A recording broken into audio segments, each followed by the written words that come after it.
हरि ओम हरि ओम हरि ओम हरि ओम हरि ओम हरि ओम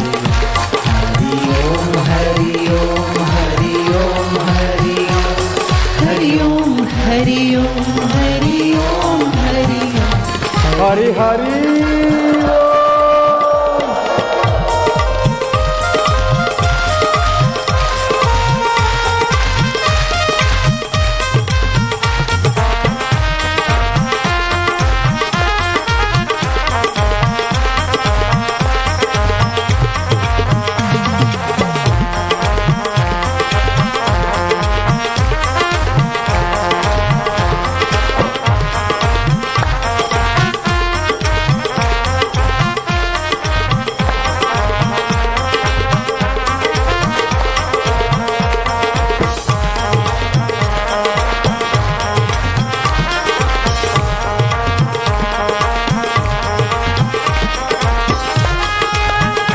हरि बोल।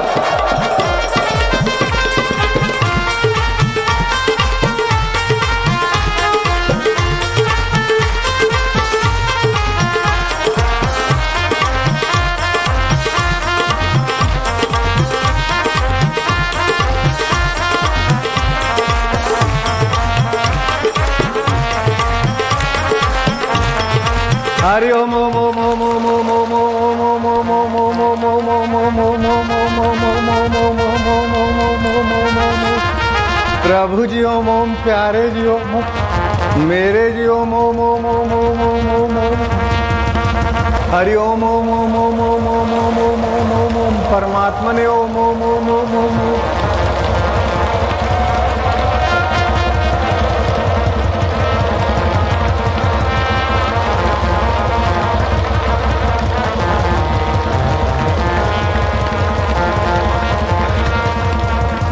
हरि ओम ओम ओम ओम ओम ओम ओम ओम ओम।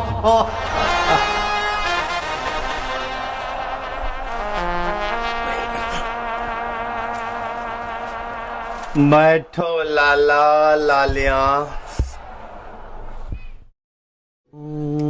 नमोस्तु देव्याश विशालबुद्धे फुल्लारविन्दायतपत्रनेत्रः येन त्वया भारती तैलपूर्णः प्रज्वालितो ज्ञानमयप्रदीपः। हरिः ओम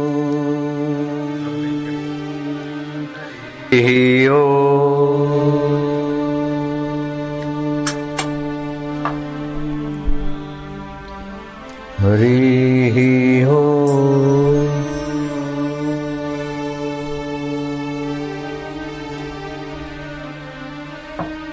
सर्वस्तरतु दुर्गाणि सर्वो भद्राणि पश्यतु सर्वसद्बुद्धिमाप्नोतु सर्वस्तु नन्दतु दुर्जनो सज्जनो भूयात् सज्जनः शान्तिमाप्नुयात्। शान्तो मुच्यत बन्धेभ्यः मुक्तस्य अन्य विमोचते।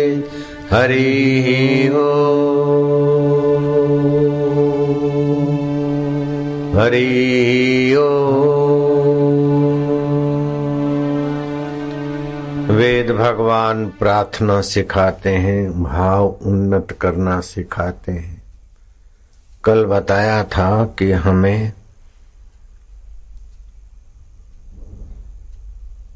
अपने अंतःकरण का निर्माण करना होता है। जैसा जैसा अंतःकरण का निर्माण होता है वैसे वैसे लोकों में हम जा सकते हैं और वैसे वैसे शरीरों में भी जीव भटकता है। जैसी अंतःकरण की विशेष वासना होती है वैसी गति मति हो जाती, क्योंकि आपका अंतःकरण परम सत्य स्वरूप चेतन स्वरूप परम समर्थ परमात्मा सत्ता से स्फुरित होता है। लाल बहादुर शास्त्री जिन बच्चों के साथ खेलते थे गांव में, कोई नाव चालक बना होगा तो कोई हजामत भी करता होगा, कोई बाबू बना होगा तो कोई चपरासी बना होगा, कोई किसी पद पे पहुंचा भी होगा तो कोई लाचार मोहताज जीवन जीकर खत्म हो गया होगा। लेकिन लाल बहादुर शास्त्री ने अपने अंतःकरण का निर्माण किया, निष्कामता और सेवा को महत्व दिया। भले थोड़ा समय रहे लेकिन समाज में लाल बहादुर शास्त्री, राजेंद्र बाबू, राधा कृष्ण अथवा मदन मोहन मालवीय, उनका अंतःकरण ऐसा ऊंचा था कि ऊंचे कर्म के धनी, ऊंचे भाव के धनी। तो प्रधानमंत्री बनने के लिए अंतःकरण उसी प्रकार का चाहिए। कोई प्रधानमंत्री किसी गडरिया पर राजी हो जाए तब भी उसे प्रिंसिपल तो नहीं बना सकता है। प्रिंसिपल का अंतःकरण चाहिए। कोई राष्ट्रपति किसी अपने चपरासी पे राजी हो जाए तभी उसे डिस्ट्रिक्ट मजिस्ट्रेट तो नहीं बना सकता है, कलेक्टर नहीं बना सकता है। उसकी अपनी अंतःकरण की क्षमता चाहिए। ऐसे ही भगवान और भगवान के प्यारे जहां भी होते हैं उनके संपर्क में अंतःकरण का निर्माण होता है। जैसा आया ऐसा खा लिया, जैसा आया उसको देख लिया। जिस भाव से देखना चाहा देख लिया। तो चाह की प्रधानता से वासना प्रधान जीवन होगा। अनुशासन प्रधान जीवन में और वासना प्रधान जीवन में बहुत अंतर है। धर्म अनुसारी कर्म और वासना अनुसारी कर्म में बहुत फर्क है। वासना अनुसारी कर्म करते समय तो भले थोड़ी देर के लिए स्वतंत्रता, स्वच्छंदता, मुझे कोई रोकने टोकने वाला नहीं, लेकिन धीरे धीरे इंद्रियां मन को अपने पक्ष में खींचती जाएगी और मन बुद्धि को खींचता जाएगा और बुद्धि आपके ज्ञान स्वभाव की सत्ता लेकर नीचे से नीचे चली जाएगी।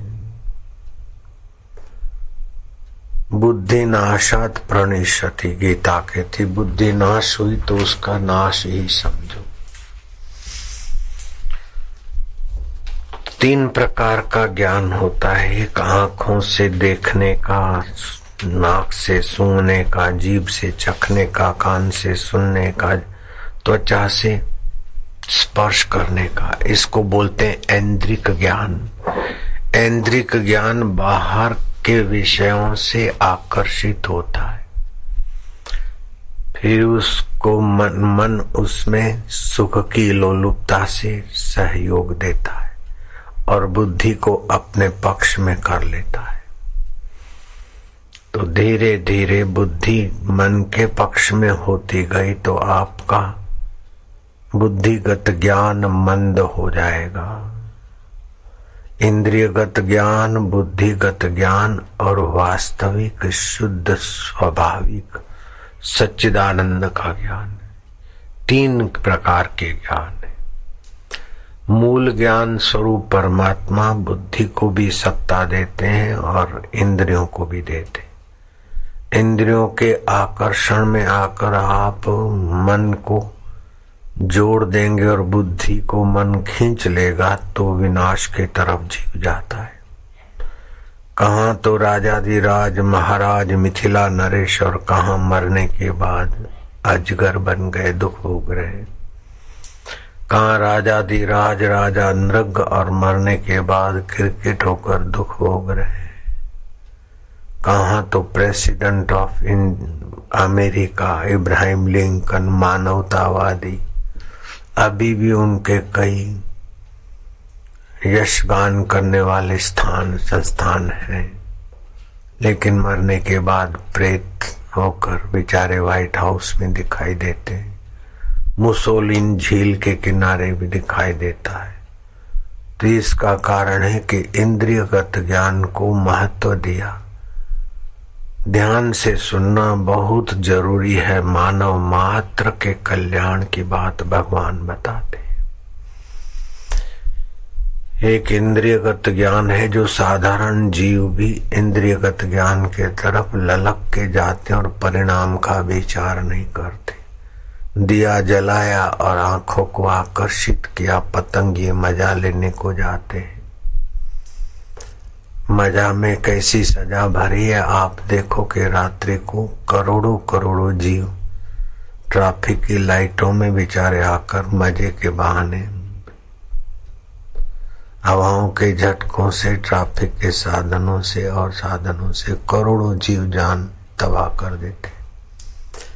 इंद्रियगत ज्ञान सुख के लिए अपने आप को जंप मारवा देता है, लेकिन बुद्धिगत ज्ञान परिणाम का विचार करता है, क्योंकि बुद्धि सत्य स्वरूप ईश्वर के निकट है।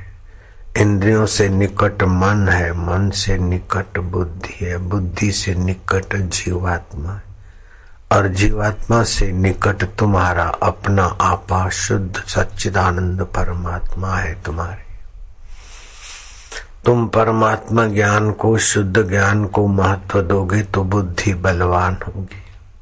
वैसे बुद्धि सत्य स्वरूप ज्ञान के निकट है, इसलिए बुद्धि सत्य पक्षपाती नहीं होती, परिणाम का विचार करती। घर से निकले, बीच में देखे चाट पकोड़े टेस्टी हैं, मुंह में पानी आए इंद्रियों में, मन ने कहा ले लें, बुद्धि ने कहा नहीं, नाश्ता करके आए अथवा दूध पी के आए। दूध के 2.5-3 घंटे पहले कुछ नहीं खाना पीना चाहिए, बुद्धि ने रोक लगाई। मन ने कहा क्या है, 2 घंटे तो हो गए होंगे, चलता है। तो बुद्धि अगर दुर्बल है तो आपने वो चाट खाई, मजा लिया, उस समय तो चलता वाला मजा भुगता है, लेकिन आगे चल के 10, 12, 15 साल के बाद शरीर में सफेद दाग निकले कोहड़ के। जो दूध के ऊपर कोई चीज खाते अथवा सब्जी, रोटी, दही बड़े खाया और ऊपर से आइसक्रीम खाया, परिणाम का विचार नहीं करते। दूध के साथ नमकीन वस्तु अथवा खट्टी खारी वस्तु शरीर में विकृत भी पैदा करती है। और विकृत रस आज खबर ले, 10 दिन के बाद, 10 साल के बाद खबर लेता है। ज्यादातर बीमारियां इंद्रियगत ज्ञान को महत्व देकर बुद्धिगत ज्ञान का अनादर करने से अथवा बुद्धिगत ज्ञान में वो संस्कार ही नहीं है। क्या खाना, कौन सा विरुद्ध आहार है। अभी जहां तहां देखोगे तो मैंगो शेक बहुत हानि करता है। आम के साथ दूध मिलाने से विपरीत विरुद्ध आहार आयुर्वेदिक की दृष्टि से माना जाता है। वो आगे चल के कोई न कोई ट्यूमर, कोई न कोई तकलीफों को जन्म देगा। कलकत्ता के लोग ध्यान से सुनना, तुम जो छीना खाते हो वो भले तुम्हें प्रोटीन करके डॉक्टर भी सलाह दे, लेकिन दूध से दही, मट्ठा आदि जब तक बनता है, खीर तब तक तो ठीक है, लेकिन दूध से छीना बनता है, विकृत हो जाता है। दूध से मावा, रसगुल्ला, पनीर ये स्वास्थ्य के लिए नुकसान करते। ऐसे ही चावल खाते तो ठीक है, लेकिन चावल के आटे से इडली, डोसा ये आगे चल के विकृत विरुद्ध आहार रोग प्रतिकारक शक्ति को दबोच देंगे और ठिंगनी संतान पैदा होती। चाय पीना, कॉफी पीना अथवा ये जिसमें डीडीटी पड़ता है, टॉयलेट साफ करने की दवा, ऐसी पेप्सी, कोका कोला या और कोई स्प्रेड बिस्किट, ये मजा तो लेने के लिए मन करेगा। फोटो देखते एडवर्टाइज बहुत होती है, वो 2 रुपए की चीज 7 में 9 में बिकती, तो एडवर्टाइज में करोड़ों रुपया लगाते। मजदा चल पड़ा है, थोड़ा सा आम का रस, बाकी सेक्रिन और पानी।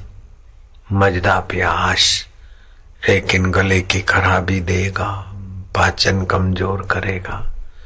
तो इंद्रियां बोलेगी जरा पी लो ये आम का रस मजदा, पी लो जरा, ये जरा खा लो, लेकिन मन को सावधान करो। मन बोलेगा कोई बात नहीं। तो बुद्धि में ज्ञान होना चाहिए कि क्या उचित क्या अनुचित, किसके बिना चल भी सकता है।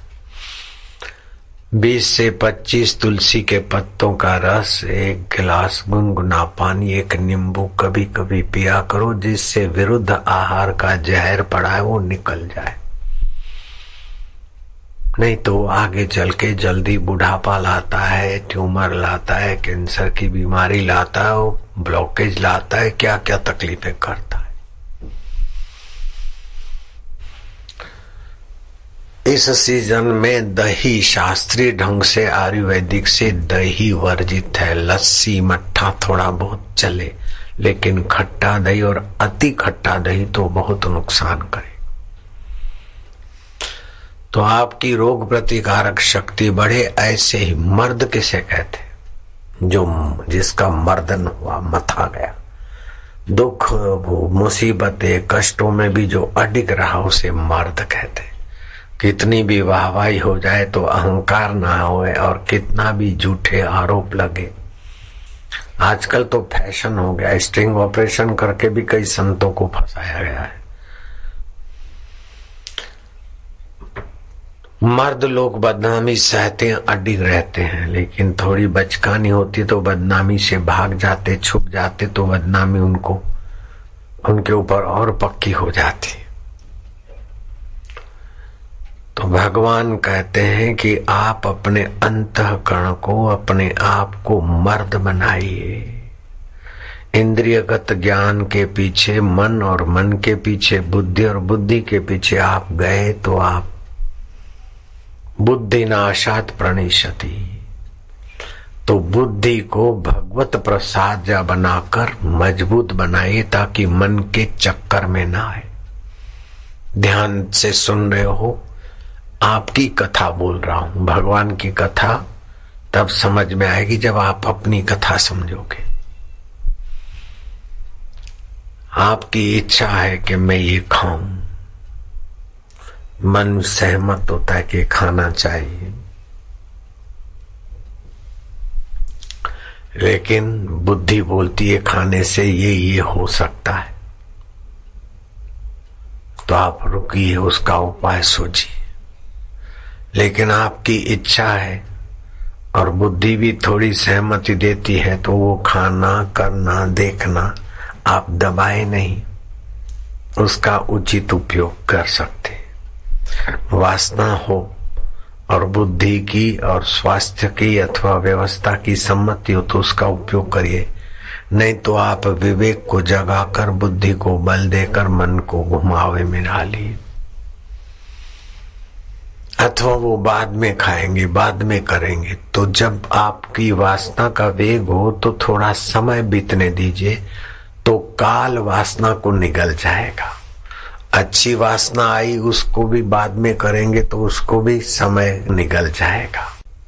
तो वासना को नियंत्रित करो, और वासना को नियंत्रित करने के लिए सुंदर उपाय है भगवान के नाम का जप और भगवान की प्रार्थना। भगवत प्रार्थना, भगवत पाठ और भगवत नाम। प्रायश्चित में सुंदर से सुंदर उपाय है। 4 प्रकार के कर्म होते हैं। नित्य कर्म जैसे स्नान, दान, संध्या आदि, ये नित्य कर्म है। सूर्य ग्रहण, चंद्र ग्रहण अथवा और कोई निमित्त है, वो नैमित्तिक कर्म है। कुछ प्राप्ति के लिए जो यज्ञ, याग, दान, पुण्य कर देना, वो काम्य कर्म है। लेकिन कोई गलती हो गई है पूर्व काल में, अनजाने में, उनका दुख न भोगना पड़े, इसलिए उनको प्रायश्चित कर्मों में माना जाता है। तो नित्य कर्म, नैमित्तिक कर्म, काम्य कर्म, प्रायश्चित कर्म, 4 प्रकार के कर्म होते। कर्म की असर कर्ता पे पड़ती है। अवश्यमेव भोक्तृत्वम कृतम कर्म शुभाशुभम। शुभ अशुभ कर्म का फल कर्ता को भोगना पड़ता है। उसमें भी 3 विभाग होते हैं, मंद, तीव्र, तरतीव्र। मंद और तीव्र कर्मों के फल को तो कर्ता अपना पुरुषार्थ, संत महात्मा की आशीर्वाद, भगवत प्रार्थना से हटा सकता है, मोड़ सकता है।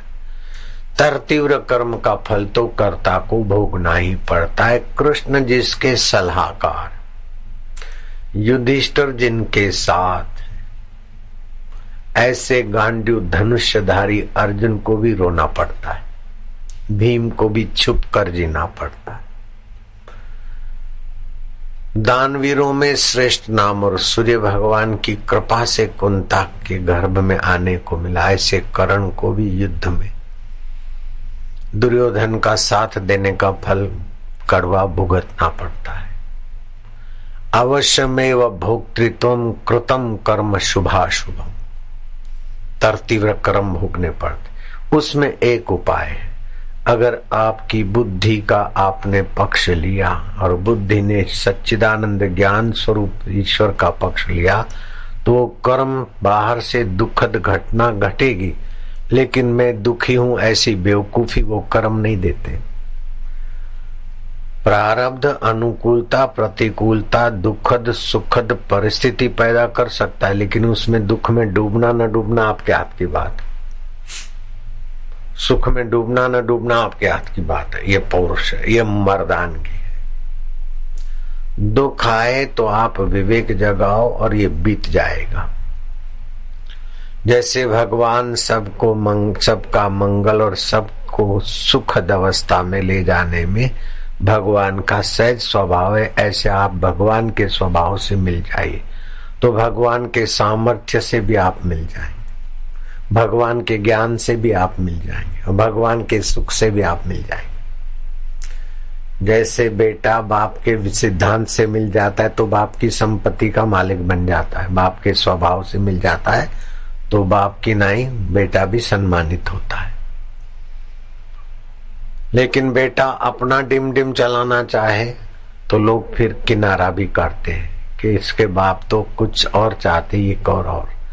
नानक जी के बेटे नानक की आज्ञा के अनुसार चलते तो जैसे नानक जी के बाद अंगद पूजे गए, अमरदास पूजे गए, उसी तरीके से उनके बेटे पूजे जाते, लेकिन नहीं पूजे गए। उन्होंने अपनी डिम डिम चलाया। हालांकि उन्होंने तपस्या खूब की, बहुत कुछ किया, लेकिन अपना व्यक्तित्व बनाकर कुछ आप करना चाहते हैं तो रावण ने भी व्यक्तित्व बनाकर बहुत कुछ किया, सब मिट गया हिरण्याकश्यपु ने। आप अपना व्यक्तित्व उस महान, कोई भी तरंग कितना भी बड़ा बन जाए लेकिन वो समुद्र नहीं है। तरंग अपना व्यक्तित्व छोड़े तो पानी है और पानी है तो समुद्र है। ऐसे ही जीव अपना जीवत्व छोड़े तो ब्रह्म है, ब्रह्म है तो परमात्मा ही है। ईश्वर प्राप्ति इतनी सरल है, इतनी सरल है बाबा क्या बोलूं। फूल पत्ते और टहनी तोड़ना मसलना में परिश्रम है, ईश्वर प्राप्ति सरल है, लेकिन शास्त्र और अनुभवी पुरुषों की युक्ति के अनुसार।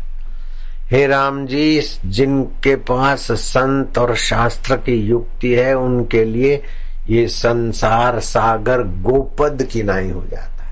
गाय के खुर को लांघना क्या है? गाय का खुर लांघने में कोई नाव चाहिए क्या? जहाज चाहिए क्या? जंप मारने का है क्या? अरे आपने पैर रखा तो खुर लांघ गए। ऐसे ही संसार के दुखों को आप लांघ सकते। जिनके पास संत जनों रूपी शीतल वृक्ष की छाया नहीं और शास्त्र का ज्ञान नहीं, ज्ञान है तो उसका फायदा नहीं उठाते, उनके लिए संसार महागंभीर सागर है। न जाने कितने ही शरीरों में कितने जन्मों में गोते खाते खाते मर रहे हैं और जन्मते रहे और जन्मते मरते रहेंगे।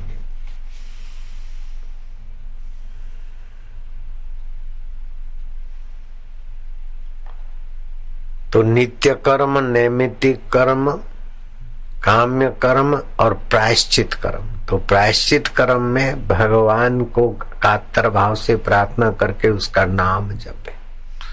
नाम जपत मंगल दिशा दशम। अपनी आवश्यकता ऊंची है और आप उसको पूरी नहीं कर सकते तो कातर भाव से भगवान को प्रार्थना करिए और ये शर्त रख दीजिए कि जिसमें मेरा भला हो नाथ वैसे ही हो। तो आपकी आवश्यकता पूरी करने में आपका भला हो तो भगवान अद्भुत ढंग से सहाय करेंगे। अगर आवश्यकता पूर्ति में आपका भला नहीं है तो नहीं भी होगा।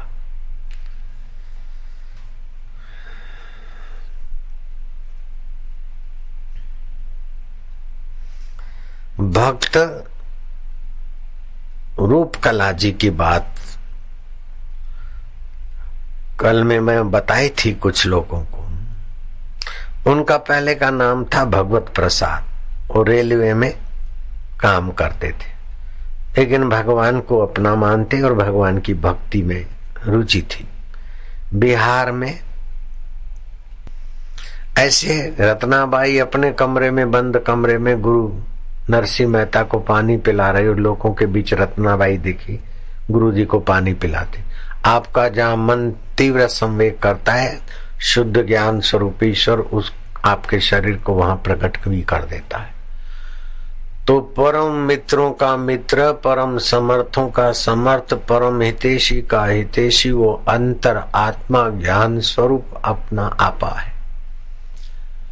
तो बुद्धि मनो इंद्रियगत ज्ञान बुद्धिगत ज्ञान दोनों का साक्षी और दोनों को सत्ता देने वाला शुद्ध ज्ञान वो परमात्मा है, वो सत्य स्वरूप है। बचपन की बुद्धि बदल गई उसको जानने वाला सत्य स्वरूप है।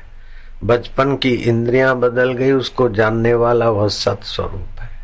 जवानी के आवेग विकार आए गए, धीर पुरुष काम और क्रोध के आवेगों को रोककर परम ज्ञान में टिक जाता है और अधीर उस आवेगों में बहता चला जा रहा है। तो अब उस परम ज्ञान में टिकने के लिए एक सुंदर उपाय है कि आप लंबा श्वास लेकर दीर्घ प्रणव का जप करो। जितनी देर उच्चारण में लगे उतनी देर शांत हो जाओ। आप अपने शुद्ध ज्ञान में स्थित होंगे तो 4 प्रकार की चंचलता आसानी से मिट जाएगी। हस्त चांचल्य, नेत्र चांचल्य, पाद चांचल्य, वाणी चांचल्य से आपकी बहुत सारी शक्तियों का ह्रास होता है, उसका संचय होगा।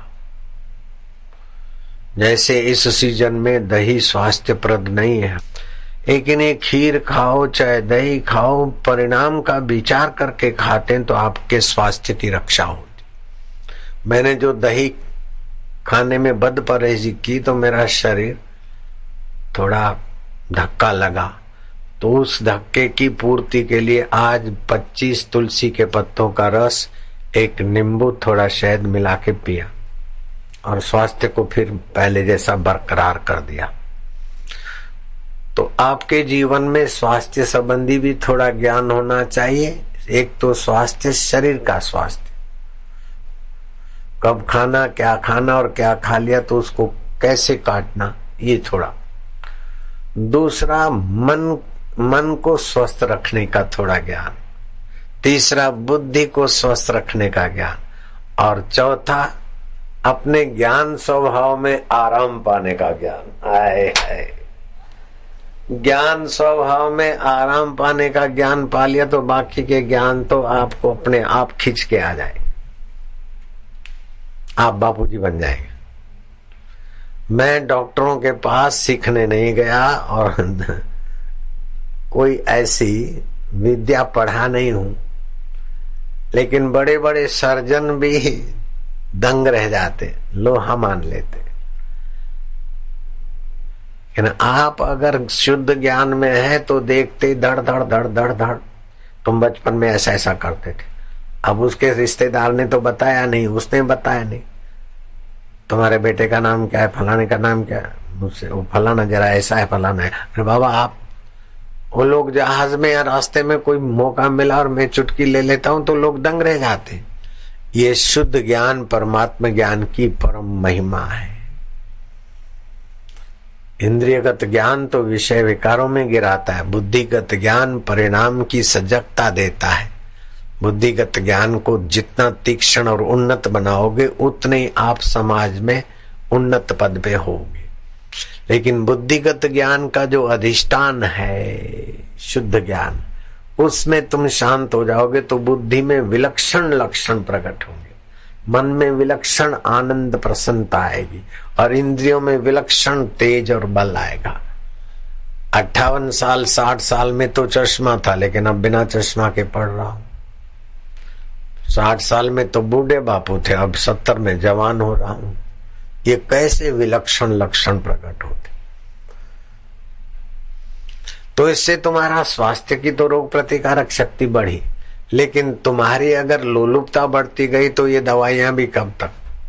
माया जरा खालवरे चलता है, नहीं, कब खाना, क्या खाना, कैसे खाना, कब बोलना, क्या बोलना। कुछ लोग वाणी चांचल्य, बोलते बोलते फालतू के वचन बहुत बोलते। जो है सो मैंने कहा था, जो है सो, लेकिन ये माना नहीं, जो है सो इसने माना, लेकिन जो है सो। इस प्रकार अगर मगर लेकिन बिन जरूरी शब्द बोलते रहेंगे, आदत बन जाती। मेरे में भी आदत थी, लेकिन फिर थोड़ा सावधान हुआ। ये वाणी चांचल्य है, चलते चलते जोर से बोलना जीवनी शक्ति का ह्रास होता है। आप जब बोलते हैं तो वीर्य, मज्जा और ओज, ये तीनों बहुत कीमती चीज है शरीर की, वो खर्च होती है। इसलिए कम बोलिए, सार गर्भित बोलिए,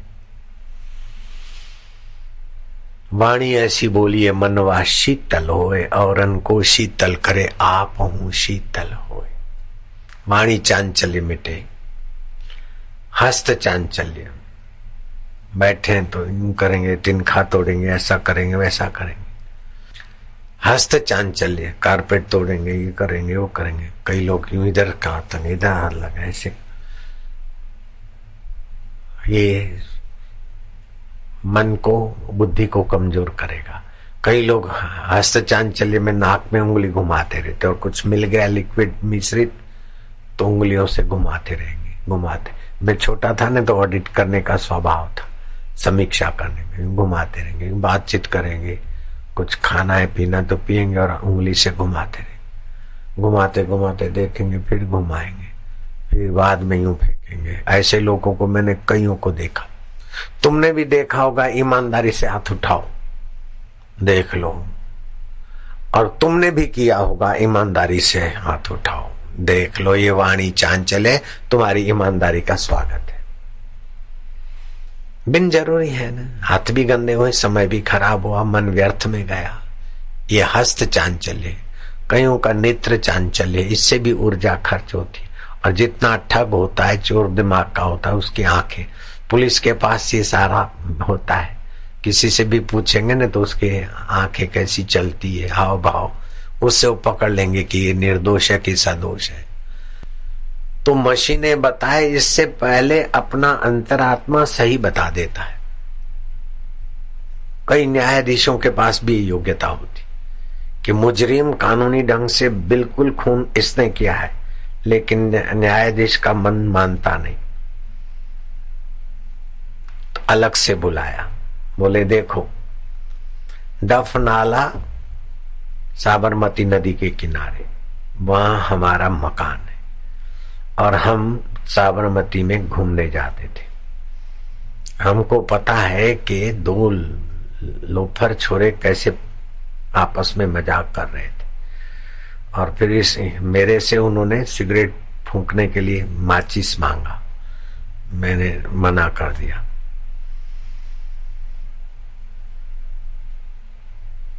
फिर मैं लौट के आया तो एक लुफंगे ने अपने दूसरे साथी लुफंगे को रामपुरी चाकू मार के खत्म कर दिया। ये मैंने जाना, देखा, और वो ही केस घूम के आया है और इस बुढ़े को गुनाहगार साबित करता है। और गवाह ऐसे फिट होते हैं कि इस बुढ़े को सजा मिलनी चाहिए, लेकिन हाई कोर्ट के जज ने उस बुढ़े को अलग से बुलाया बोले साहब मैंने साबरमती की रेत देखी नहीं, साहब मैंने ये खून किया नहीं। साहब ने क्या तूने खून नहीं किया, लेकिन तूने अपने जीवन में मनुष्य की हत्या किया है, बोल सच बोल। बोले बा साहब 2 किया था। बोले देखे पुलिस को कागज और ढंग से बन के मैं छूट गया। बोले वो ही हत्या घूमकर अभी तेरे लिए आ गई है। तो न्यायाधीशों का भी अंतःकरण थोड़ा बहुत ईश्वर को मानता है, तो शुद्ध ज्ञान उनको भी बता देता कि ये रॉन्ग है, लेकिन इसको राइट बता रहे हैं कागजात, और ये राइट कागजात इसको रॉन्ग बता रहे हैं। आपका शुद्ध ज्ञान किसी कागजों की गुलामी पे नहीं चलता है, किसी एक्सरे की रिपोर्ट पर नहीं चलता है। तो शुद्ध ज्ञान स्वरूप ईश्वर का आप आदर करिए।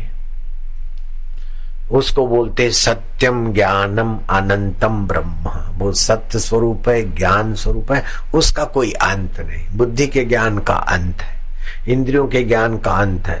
आप यूं देखेंगे तो आपको आकाश कढ़ाई जैसा दिखेगा। क्या खाक कढ़ाई जैसा है? तुम्हारी आंखें गोलाकार बनी इसीलिए तंबू जैसा आकाश दिखता है। सुनने का भी अंत है, इंद्रियगत ज्ञान का अंत है, बुद्धिगत ज्ञान का अंत है, लेकिन शुद्ध ज्ञान स्वरूप परमात्मा अनंत है। उस परमात्मा के आप सनातन सपूत है, और उस परमात्मा सुख की मांग है। उस परमात्मा सुख की मांग तो आप मिटा नहीं सकते, दबा देते हैं। देख कर मजा ले, चक्कर मजा ले, सूंघ कर मजा ले, मूत्र इंद्रियों की सत्यानाश करके कमर की काम विकार का मजा ले। इस मजा की आसक्ति की परतों ने आपके शुद्ध ज्ञान को थोड़ा ढका है। जैसे पानी से ही काई बनती पानी को ढकती, ऐसे ही शुद्ध ज्ञान से तुम्हारी जीवत्व, तुम्हारा बुद्धि, तुम्हारा मन, तुम्हारी इंद्रियां चलती। लेकिन उसी शुद्ध ज्ञान को ढककर तुम परेशानियों के बीच पिसे जा रहे हो। तो शुद्ध ज्ञान जगाने के लिए दीर्घ प्रणव का जाप करेंगे तो 4 प्रकार की चंचलता मिटेगी। एक तो हस्त चांचल्य, दूसरा वाणी चांचल्य, तीसरा नेत्र चांचल्य, और चौथा पाद चांचल्य, बैठे बैठे पैर चलाते। ये चांचल्य मिटते ही ये जो ऊर्जा, जो शक्ति नाश हो रही है, वो शक्ति दाता में विश्राम पाने लगेगी। मन के संकल्प विकल्प कम होंगे तो बुद्धि पर दबाव कम पड़ेगा, और बुद्धि पर दबाव कम पड़ने से भगवान को अपना मानने वाली बुद्धि का बुद्धि योग होने लगेगा। भजताम प्रीति पूर्वकम ददामि बुद्धि योगम तम ये न माम उपयांति थे। जो मुझे प्रीति पूर्वक भजते उन्हें मैं बुद्धि योग देता। बुद्धि योग क्या है कि आप सुख में डूबेंगे नहीं। जैसे कढ़ाई, शहद, ये अपना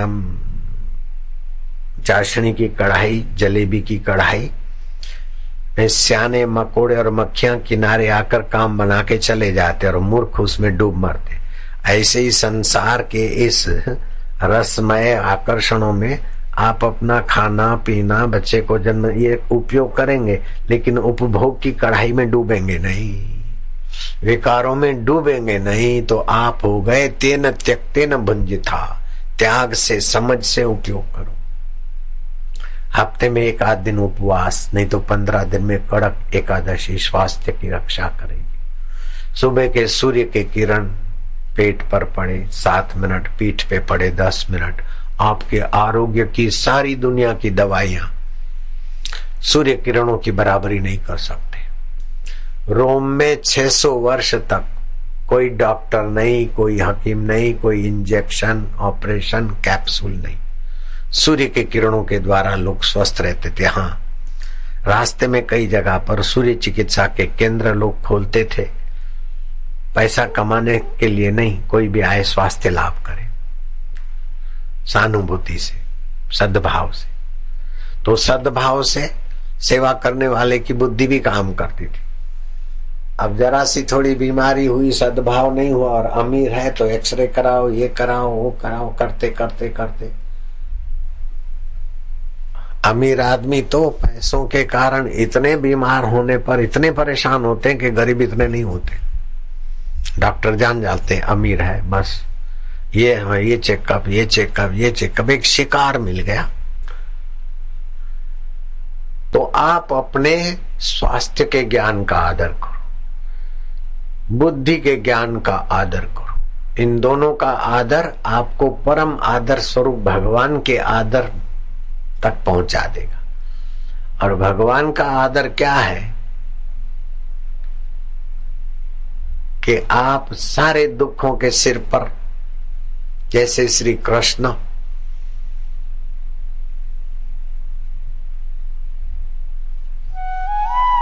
बंसी बजाकर काली नाग पर नृत्य कर रहे, उसकी फने टूट रही है, ऐसे ही संसार के डंखों पर आप नृत्य करते। क्लीम मंत्र उच्चारा था श्री कृष्ण ने, बीज मंत्र है क्लीम।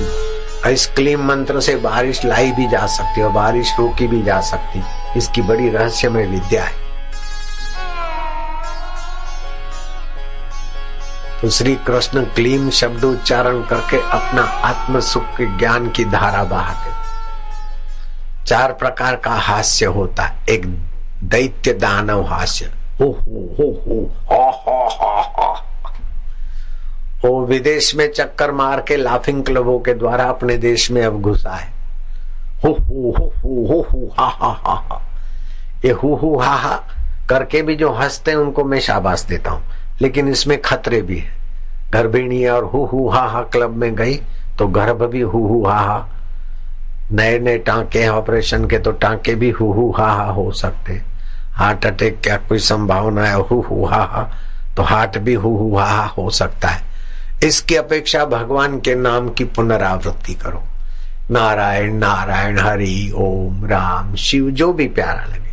हरि ओम ओम ओम ओम ओम ओम ओम ओम ओम, प्रभु जी ओम ओम, प्यारे जी ओम ओम, मेरे जी ओम ओम, हरि हरि हरि हरि हरि हरि, राम राम राम राम राम राम राम राम राम। भगवान नाम रिपीटेशन से भगवत ऊर्जा बनेगी। जैसे जनरेटर का घूमना बिजली बनाता है, ऐसे भगवान के नाम की पुनरावृत्ति भगवतीय ओरा बनाएगी। भगवान तो वास्तव में सभी देवों के देव है, तो इसको देव मानव हास्य बोलते हैं। राम राम राम राम राम राम राम राम, ओम ओम ओम ओम ओम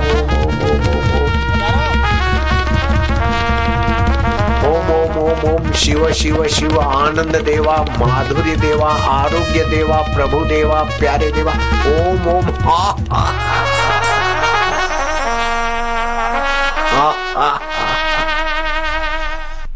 असंयम से शरीर की समस्त इंद्रियां, असंयमी व्यवहार से अनेक प्रकार के रोगों से ग्रस्त हो जाती है। असत्य से जीवन शक्ति का तेज नष्ट होता है और हृदय कमजोर होता है, ज्ञान तंतुओं की हानि होती है। ये वैज्ञानिक भाषा बोल रहा हूं। कालांतर में हृदय रोग और पागलपन, पथरी और लकवा आदि हो सकते हैं। अभिमान से वात, पित्त और कफ तीनों को एक साथ उत्तेजित होने का अवसर मिलता है, जिससे सन्निपात के रूप में उत्पन्न कर देता है आगे चल के ज्यादा अभिमानी को। ईर्ष्या करने से पित्त प्रकोपित होता है, पित्त बढ़ जाता है, इंद्रियों की तेजस्विता नष्ट हो जाती है। बुद्धि और हृदय पित्त के तेजाब से जल जाते हैं। ईर्ष्यालु किसी काम में प्रगति ठीक से नहीं कर सकता है।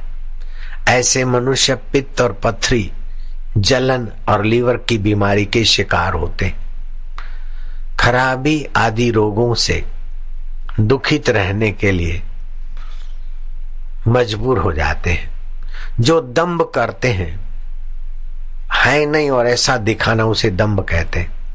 दंभी को शरीर की बुरी बनावट, भारीपन, गैस, इंद्रियों की स्थूलता जैसे कफजन्य अनेक रोग होते हैं और शरीर बेडोला हो जाता है दंभी आदमी का।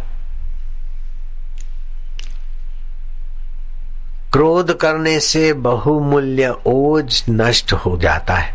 क्रोधी की शक्ल बिगड़ती जाती है और बुद्धि बल भी धीरे धीरे क्षीण होने लगता है। और जो जल्दी जल्दी खाता है वो क्रोधी होता है। खाना चबा चबा के 20 मिनट तक, चबा चबा के 25 मिनट तक खाए, 20 दिन ये प्रयोग करे तो क्रोधी का क्रोध शांत होगा। और जब क्रोध आए तो हाथ की उंगलियां ऐसे दबाए, हाथ की हथेली पर नाखूनों का स्पर्श हो ताकि क्रोध को अर्थिंग मिल जाए। एक बार क्रोध होता है तो 1.25 अंश तुम्हारा खून जहर में बदल जाता है, हानिकारक हो जाता है। मरने वाला जहर नहीं, लेकिन कुछ अंश में जहरी तत्व बन जाता है। हिंसक व्यक्ति क्रोध और अभिमान से उत्पन्न होता है। हिंसा, इसमें प्रवृत्त रहने वाले व्यक्ति का रक्त सदा उखलता रहता है, गर्म रहता है। और हिंसा में मस्तक और हृदय दोनों गंदे होते हैं। संपूर्ण शरीर में गर्म रक्त का भ्रमण करने से शरीर में वात, पित्त और कफ, इन तीनों को उत्पन्न करता है अधिक में, जिससे महाभयंकर रोग भड़क उठते हैं। छल करने से, कपट करने वाला व्यक्ति भी सूक्ष्म रूप से हिंसा ही करता है। हिंसा से जो जो रोग होते हैं वे कपट और छल करने वाले को भी होते हैं। आप इन दुर्गुणों से पल्ला छुड़ाना चाहें तो भगवान के ज्ञान को, भगवान के अस्तित्व को, भगवान के चैतन्य को, भगवान के माधुर्य को, भगवान के सुख को अपने जीवन में ले आओ। तुम्हारे बाप का बिगड़ता क्या है? तुम्हारी मीठी निगाहों से लोगों में खुश, शांति, आनंद, माधुर्य आ जाएगा। काय को पच पच के मरना, काय को बीमारियों का शिकार होना। मैं 70 साल का जवान और तुम 50 साल में बूढ़े हो जाते, शर्म नहीं आती? चलो छोड़ो बुढ़ापे को, अब जवानी के रास्ते चलो। नारायण हरि नारायण हरि नारायण हरि।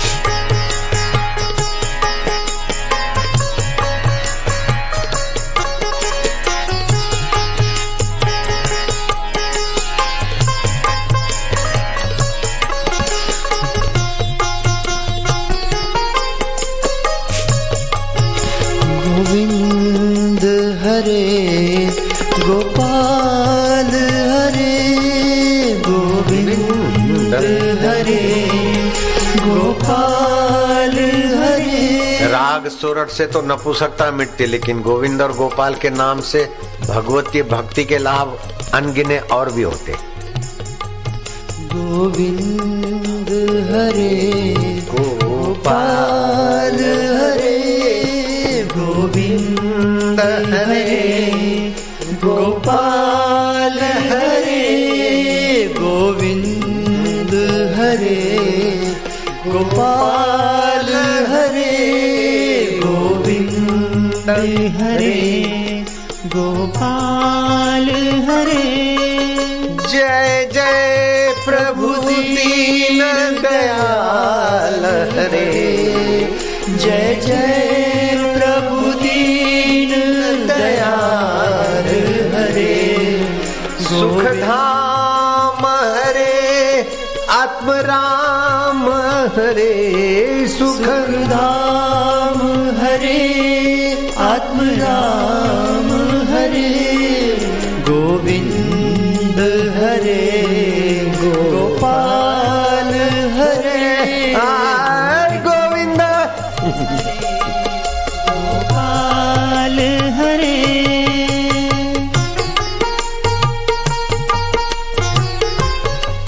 दिने दिने नवम नवम नमामि नंद नंदनम।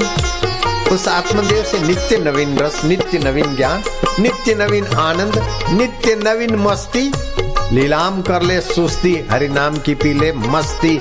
मस्ती का नाम है तंदुरुस्ती।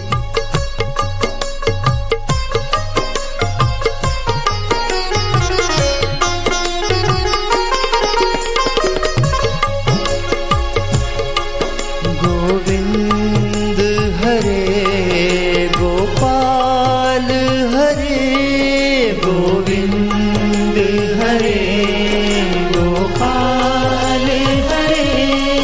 जय जय प्रभु दीन दयाल हरे, जय जय प्रभु दीन दयाल हरे।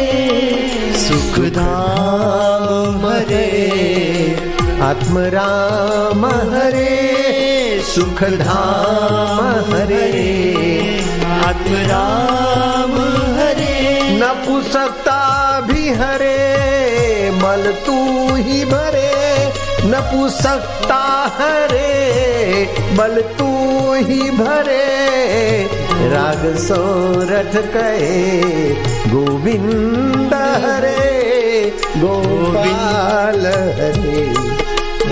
गोविंद हरे गोपाल हरे, गोविंद हरे गोपाल। जैसा रोग ऐसी औषधि, नपुंसकता की औषधि है ये।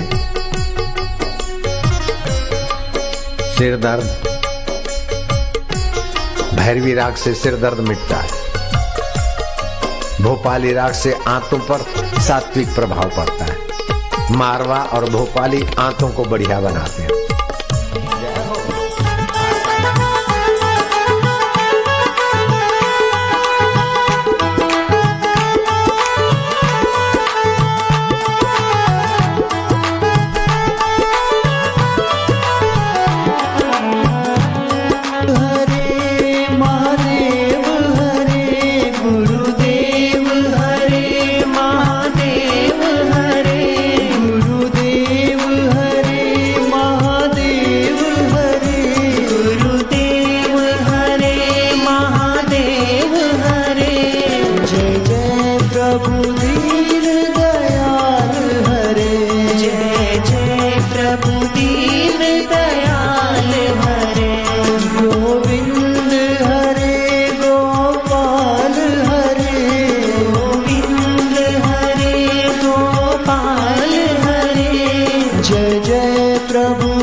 एकस्मै देवा, एकस्मै देवा, तस्मै देवाय नमः। ये कौन से देव के लिए यज्ञ कर रहे हैं? कस्मै देवाय हविष्य विद्महे है, एकस्मै देवा, एक ही देव। जय हो।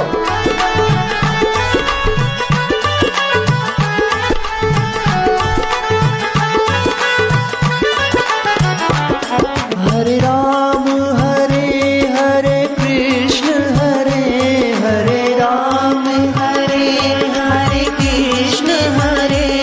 जय जय प्रभु दीन दयाल हरे, जय जय प्रभु दीन दयाल हरे।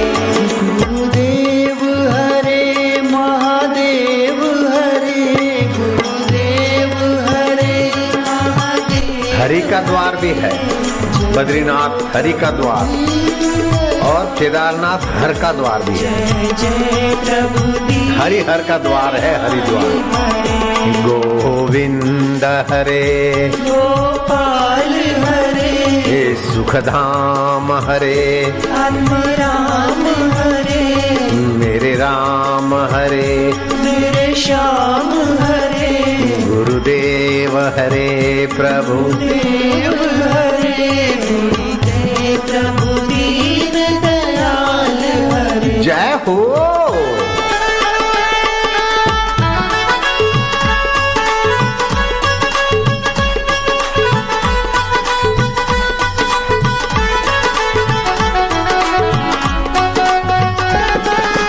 कस्मै देवाय,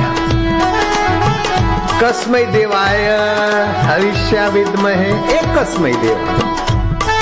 अनेक नामों में उसी एक ही की प्रीति,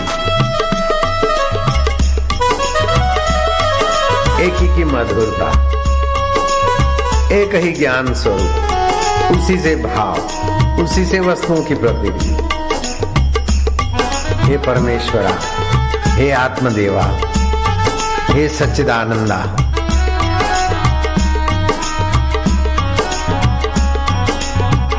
अपनी योग्यता का सदुपयोग, अपना आचार विचार सात्विक, अभिमान रहित जीवन ठीक हो जाएगा और जीवनदाता को पाने का संकल्प सारी समस्याओं के समाधान को प्रकट कर देगा।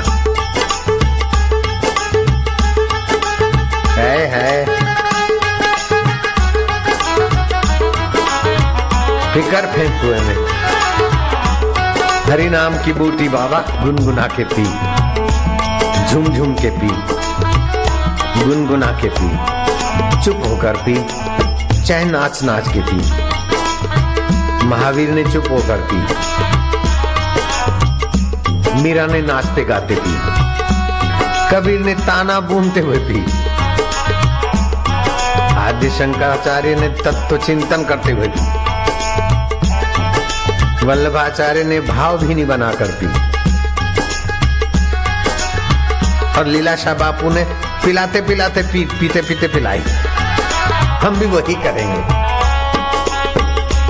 गोपाल हरे जय हो। गोविंद हरे गोपाल हरे, जय जय प्रभु दीन दयाल हरे, जय जय प्रभु दीन दयाल हरे। गुरुदेव हरे महादेव हरे, गुरुदेव हरे महादेव हरे, जय जय प्रभु दीन दयाल हरे, जय जय प्रभु दीन दयाल हरे।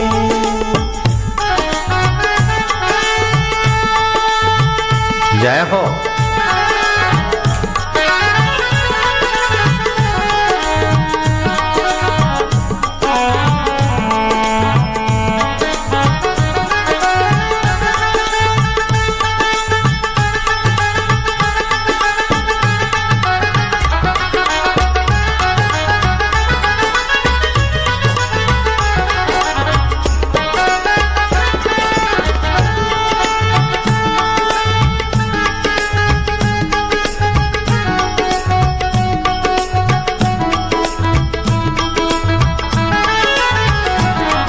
गोविंद हरे गोपाल हरे, गोविंद हरे गोपाल हरे, दुखों को हरे आनंद भरे, दुखों को हरे आनंद भरे, जय जय प्रभु दीन दयाल हरे, जय जय प्रभु दीन दयाल हरे। सुख धाम हरे आत्म राम हरे, सुख धाम हरे आत्म राम हरे, जय जय प्रभु दीन दयाल हरे, जय जय प्रभु दीन दयाल हरे। जय हो।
विश्रांति योग, चुप हो जाए, शांत,